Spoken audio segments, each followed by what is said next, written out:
মসজিদে গামামা।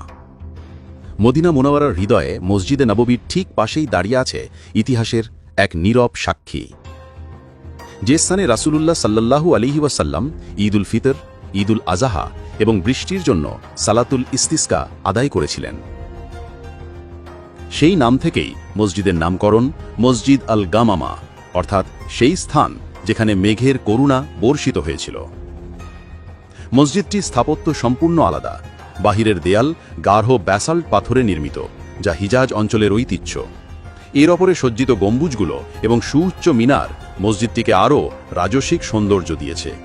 যদিও বর্তমানে এটি জুমা বা 5 ওয়াক্ত নামাজের জন্য ব্যবহৃত হয় না, তবুও সারা পৃথিবীর মুসলিমরা এখানে এসে রাসূলুল্লাহ সাল্লাল্লাহু আলাইহি ওয়াসাল্লামের স্মৃতিময় এই স্থানে দাঁড়িয়ে ইবাদত করেন, দোয়া করেন এবং ইতিহাসকে হৃদয়ে অনুভব করেন। মসজিদটির চারপাশ আজ অত্যন্ত সুন্দরভাবে সাজানো। খেজুর গাছ, ফুলের বাগান, পরিষ্কার হাঁটার পথ। নববী প্রাঙ্গণের ব্যস্ততার মাঝেও এখানে দাঁড়ালে এক ধরনের অদ্ভুত শান্তি ও প্রশান্তি অনুভূত হয়। মদিনার প্রতিটি ইট পাথরের মতোই মসজিদে গামামা আমাদের স্মরণ করিয়ে দেয় রাসূলুল্লাহ সাল্লাল্লাহু আলাইহি ওয়াসাল্লামের সিরাত, তার দোয়া, তার ইবাদতের মুহূর্তগুলো। মদিনায় গেলে যারা ইতিহাস অনুভব করতে চান, মসজিদে গামামা তাদের জন্য অপরিহার্য একটি স্থান। আল্লাহ আমাদের সবাইকে এই শান্তির শহর মদিনায় বারবার আসার তৌফিক দান করুন।